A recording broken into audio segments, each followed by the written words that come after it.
Matapos nilang maipasa ang pagsubok sa barko ng kapitan, ang grupo ni Gon, Kurapika at Milorio nakarating na ng ligtas at walang aberya sa Dole Harbor. Maraming pong salamat, Kapitan! Ang saya po!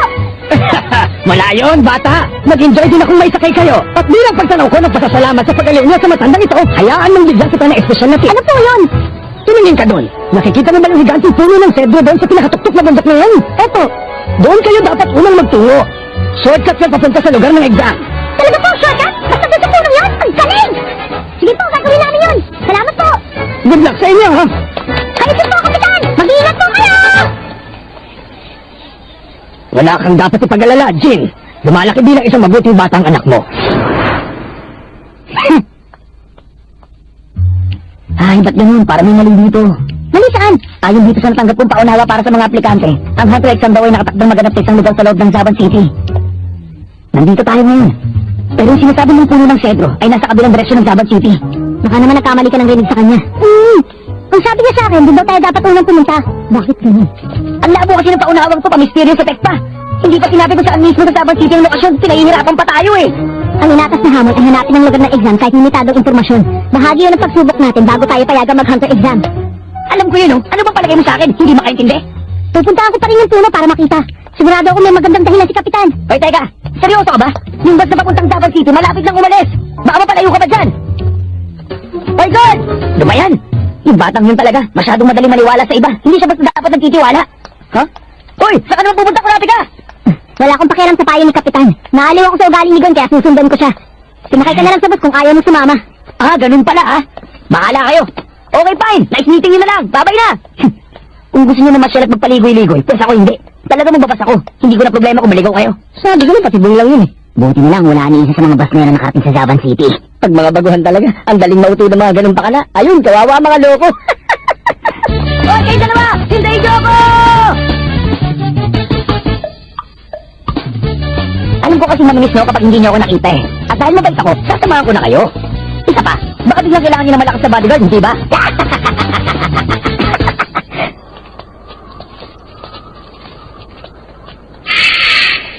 Wow, nakakatakot naman yung lugar na to. Bakit parang walang isang kaluluwang nakatira? Meron! Marami nga sila eh. Ha? Saan?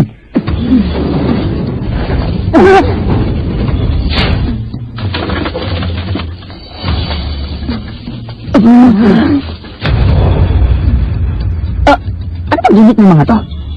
Kagimbal-gimbal. Ha? Kagimbal-gimbal? Kagimbal-gimbal. Kagimbal-gimbal? Ang kagimbal-gimbal na one to quiz!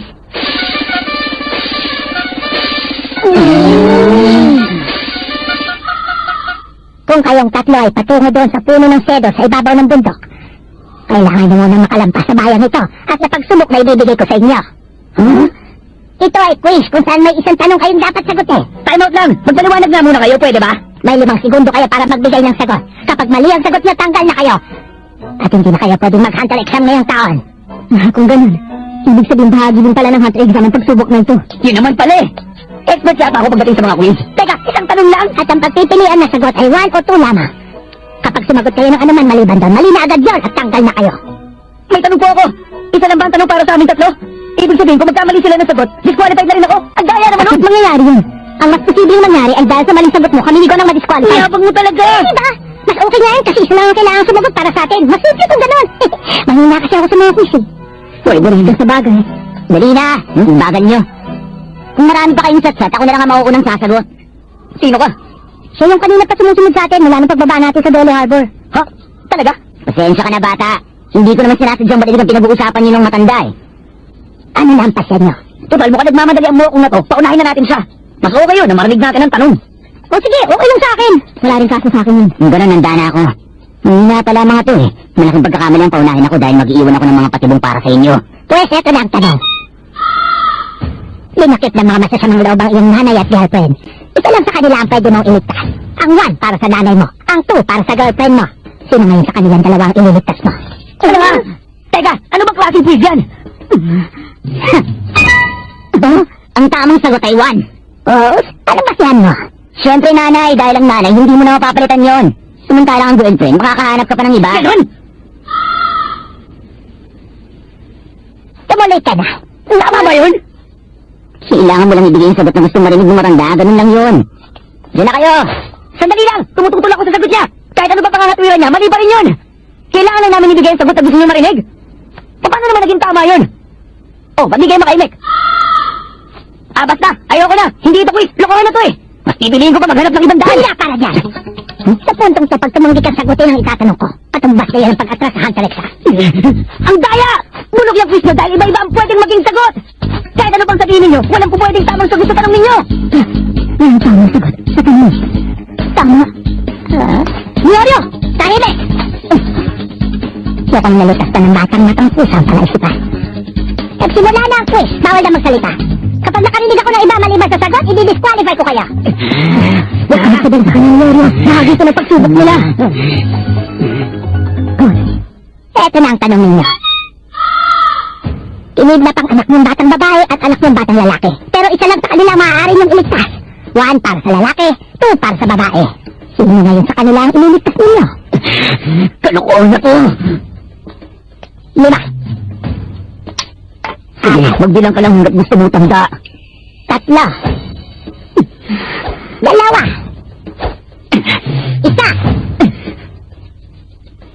Up! Time's up na!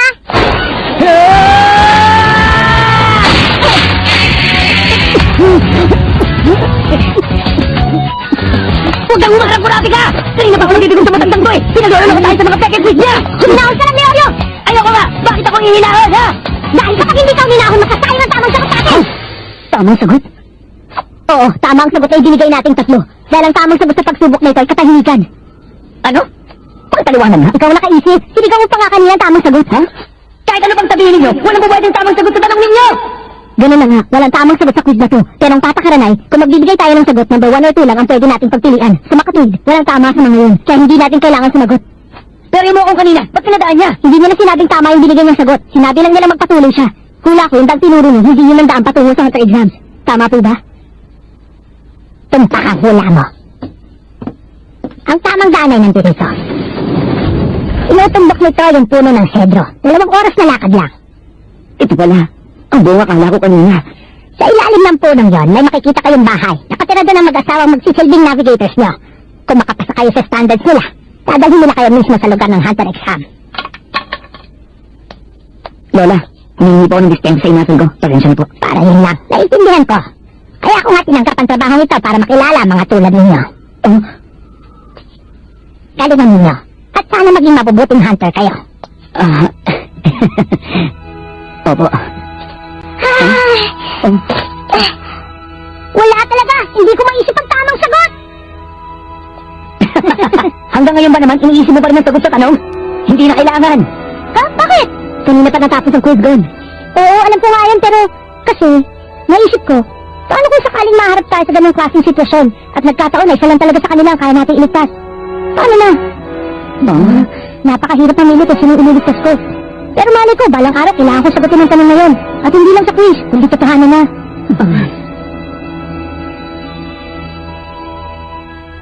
Tama yun.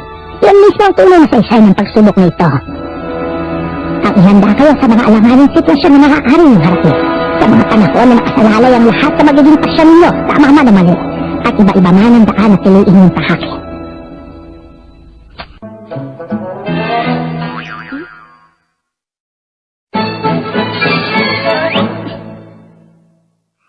Ang dilim naman dito, wala akong makita. Sabi niya 2 oras lang, di ba? Eh kanino ba tayo naka 2 oras? Bakit naglalakad pa rin tayo? Labo naman. Pang ilang babala na ito na matingot sa may hiwagang hayop. Ilang ganito pa ba bago tayo makarating sa punong yun? Gutom na ako! Kailangan ko na magbanyo! Gusto ko na umuwi! Oy, matinin niyo na! Nandito na tayo! Grabe ka!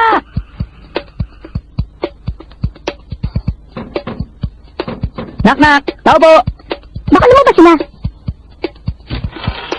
Bukas yung pinto niyo!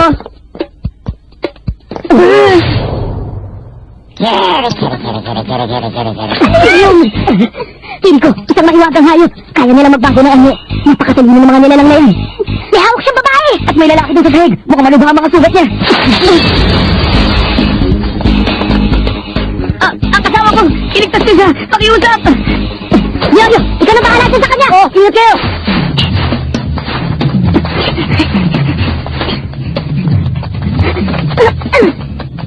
Nasundan ang anino ng kalaban. Nakakasabay siya kahit ganito kadilim sa gubat. Ang galing niya talaga. Kirko! Akawan mo sa kaitin! Agawin niyo sa akin kung kaya mo! Nakakagulat! Hindi ko alam nagsasalita pa sila! Kaya ng mga kaibigan ko na matutunan ng salita ng tao. Ganun sila katalino. Wow! Kung ganun, mas okay yun para sa atin! Hoy! Matanda na Kiriko! Ano? Ha? Ang bilis niya! Bumati ka! Masyado siyang kabalos-balos. Aray, ang sakit nun! Bata ka! Bumati ka!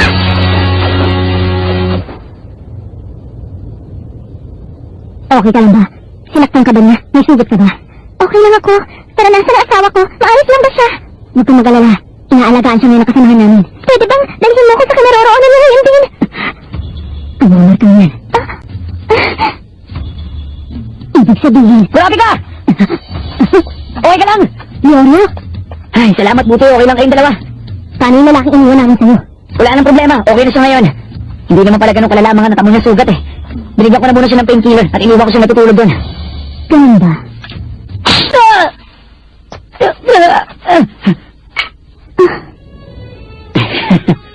Paano mo nalaman? Sabihin mo. Paano mo nalaman na isa akong impostor? Wala akong kaalam-alam na impostor ka. Nagkataon lang. Ang alam ko lang, biniling ko kay Leorio na bantayan niya yung lalaking nasaktan at pumayag siya. Dapat alam din ni Leorio na mapangarib dahil lumalaboy pa yung mahiwagang hayop at malaking katangahan ang ginawa niyang pag-iwan sa pasyente niya kung nagkataon. Kaya naman hinampas ko siya. Ganun lang yun. Baka naman na magtatanong. Sabihin mo sino at ano ka ba talaga?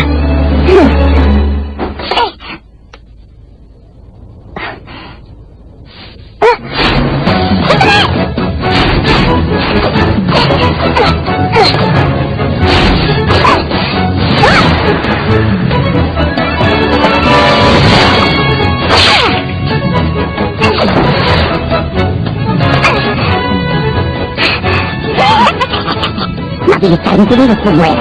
Hindi ko inasang matatamaan mo ako doon sa puno kanina.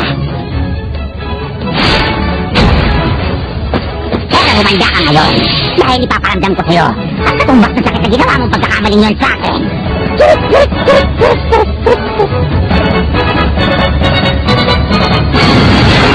Oh, sino kayo? Wala kayo nakita. Hindi po kayo yung hinampas ko kanina. Teka, magkaibigan po ba kayong dalawa? Paano mo? Nalaman na hindi ako yung hinahabol mo kanina. Eh, halata naman po kasi ibang-iba ang mukha ninyo. At saka mas manipis at matinis ang konti ang boses niyo kumpara sa kanina.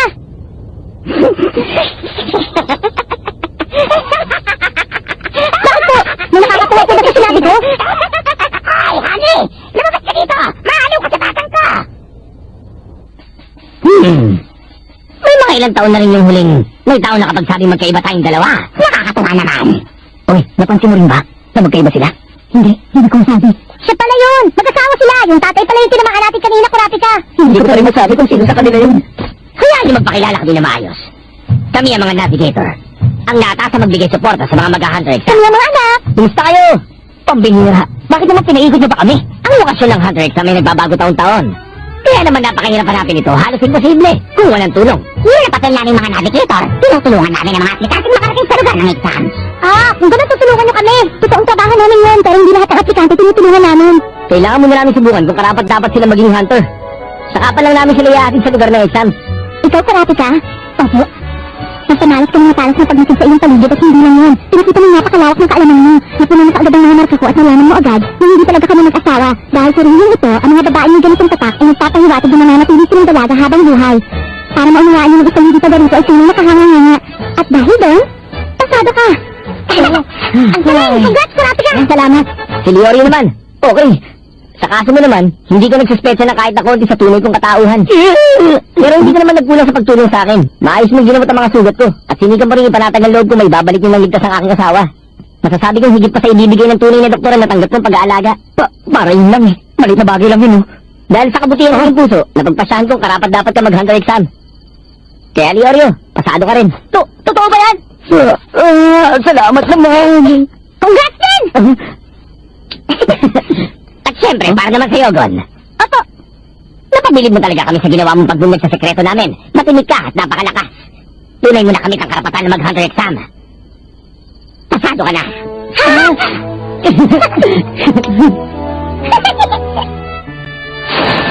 At ngayon, hayaan yung dalhin namin kayo sa kinaroroonan ng hunter exam. Kurasika! Ang saya at lahat tayo nakapasahan, di ba? Masyado pang maaga para magdiwang. Magsisimula pa na ang mga pagsubok natin mula dito. Walang masama doon. Masaya dahil kahit pa paano nakaabot tayo dito. Ay, kayo talaga. Puro kayo isip bata. Bakit ikaw? Ano bang palagay mo sa sarili mo, ha? Masayang naglakbay sa himpatawid si Magon patungo sa lugar ng hunter exams. At doon, ang tunay na mga pagsubok upang maging ganap na hunter ay